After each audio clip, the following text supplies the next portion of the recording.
Assalamualaikum warahmatullahi wabarakatuh. Nama saya Mutia Salfadila, NIM 2019-41173, Unit 6, Jurusan Ekonomi Syariah. Saya ingin menjelaskan makalah tentang kepemilikan dalam Islam.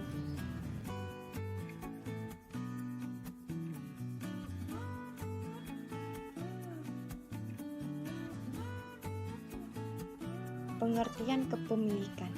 Kepemilikan berasal dari bahasa Arab, dari akar kata malaka yang artinya memiliki. Dalam bahasa Arab, milik berarti penguasaan orang terhadap suatu barang atau harta. Dan barang tersebut dalam genggamannya baik secara real maupun secara hukum. Orang yang memiliki sesuatu barang berarti mempunyai kekuasaan terhadap barang tersebut, sehingga ia dapat mempergunakan menurut kehendaknya. Tidak ada orang yang dapat menghalang-halangi dari memanfaatkan barang yang dimiliki itu. Contohnya, Anda memiliki HP. Ini berarti bahwa HP itu dalam kekuasaan dan genggaman Anda, dan Anda bebas untuk memanfaatkannya. Dan firman Allah dalam Al-Quran surah Al-Baqarah ayat 284. Milik Allah lah segala sesuatu yang ada di langit dan di bumi. Konsep kepemilikan sebagaimana yang terdapat dalam firman Allah surah Al-Maidah ayat 120. Kepunyaan Allah lah kerjaan di langit dan di bumi dan apa yang ada di dalamnya, dan Dialah Maha Kuasa atas segala sesuatu. Adapun konsep kepemilikan dalam Islam terdapat 3 unsur, yaitu kepemilikan individu, kepemilikan umum, dan kepemilikan negara. 1. Kepemilikan individu. Kepemilikan individu adalah kepemilikan yang bersifat perseorangan dan berhak mendapat kuasa atas sesuatu yang dia miliki. Pernyataan ini digambarkan oleh Rasulullah SAW di dalam hadisnya. Dari Rafi bin Khadij radhiyallahu anhu berkata, Rasulullah bersabda, barang siapa menanam tanaman di lahan seorang kaum tanpa seizinnya, maka ia tidak berhak mendapatkan hasil tanaman sedikit pun, dan walaupun ia telah mengeluarkan modal dalam pengelolaannya. Hadis riwayat Abu Daud. 2. Kepemilikan umum. Kepemilikan umum adalah suatu hak kepemilikan yang bersifat umum untuk dimanfaatkan dan telah diizinkan oleh hukum syar'i. Benda-benda yang dalam kategori kepemilikan umum ini adalah meliputi air, rumput, serta api. Dalam hadis dijelaskan bahwasannya orang muslim berserikat dengan 3 benda yang disebut di atas. Nabi bersabda. Dari Ibnu Abbas radhiyallahu anhu berkata, sesungguhnya Nabi SAW bersabda, orang muslim berserikat dalam 3 hal, yaitu air, rumput atau pohon, api atau bahan bakar, dan harga haram. Abu Sa'id berkata, maksudnya air yang mengalir. Hadis riwayat Ibnu Hajar. 3. Kepemilikan negara. Kepemilikan negara adalah kepemilikan yang haknya dimiliki oleh seluruh warga negara, sedangkan pengelolaannya menjadi wewenang negara. Hukum syariat telah menentukan harta milik negara dan berhak untuk mengelolanya adalah negara.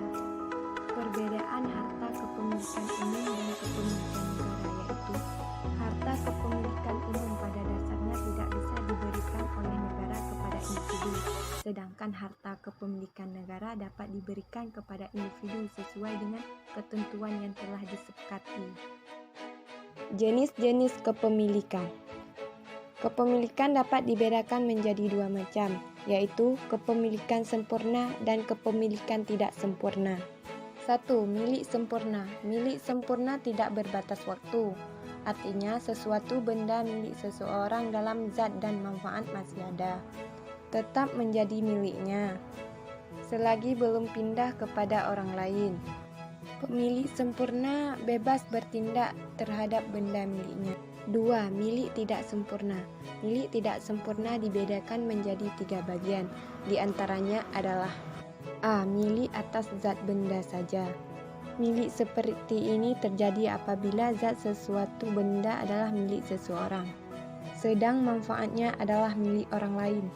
Milik seperti ini dalam praktik terjadi dalam bentuk penyerahan manfaat benda oleh pemilik sempurna kepada orang lain. baik berupa imbalan material maupun tidak. Milik atas manfaat benda saja. Dalam hal ini, pemilik manfaat benda bersifat perorangan, karena yang menjadi titik berat tujuan adalah orang yang berkepentingan, bukan benda yang diambil manfaatnya.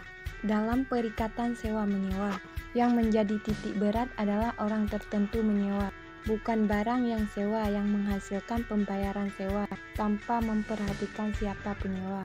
Oleh karenanya, penyewa rumah tidak dibenarkan menyerah manfaat rumah itu kepada orang lain tanpa seizin pemiliknya. Hak-hak kebendaan milik atas manfaat benda dalam sifat kebendaannya, atau hak-hak kebendaan itu menitik beratkan pada sifat kebendaannya tanpa memperhatikan faktor orangnya, siapapun orangnya. Ia memiliki hak tersebut selagi ada hubungan kepentingan dengan benda bersangkutan dengan orang lain. Hak kebendaan itu melekat pada benda yang diambil manfaatnya, bukan pada benda orang yang berhak atas manfaat benda itu. Sebab-sebab kepemilikan. Bahwa sebab-sebab kepemilikan atas suatu barang dapat diperoleh melalui 5 sebab, yaitu 1. Bekerja, mengamati salah satu bentuk kekayaan yang ada, baik adanya secara alami ataupun ada karena diusahakan manusia, seperti roti dan mobil, maka dampak jelas bahwa untuk memperoleh kebutuhan kerja atau usaha tertentu. 2. Waris. Waris juga termasuk ke dalam sebab-sebab kepemilikan harta. Harta diwariskan daripada orang yang telah mati melalui 2 cara, yaitu pewarisan dan wasiat. Waris adalah salah satu sarana untuk membagikan kekayaannya.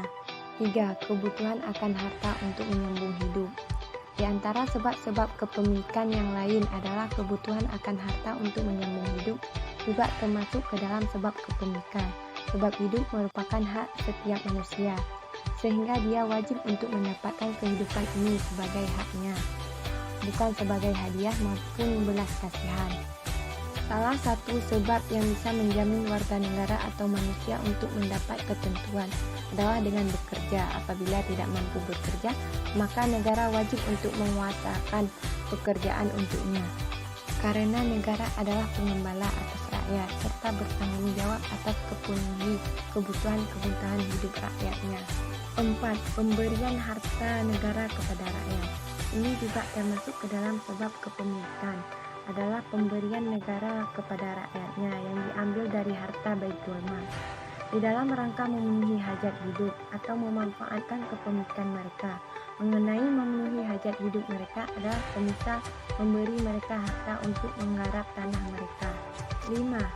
Harta yang diperoleh tanpa kompensasi harta dan tenaga, yang juga termasuk dalam kategori sebab kepemilikan, adalah perolehan individu sebagian mereka dari sebagian yang lain atas sejumlah harta tertentu dengan tanpa kompensasi harta tentang apapun.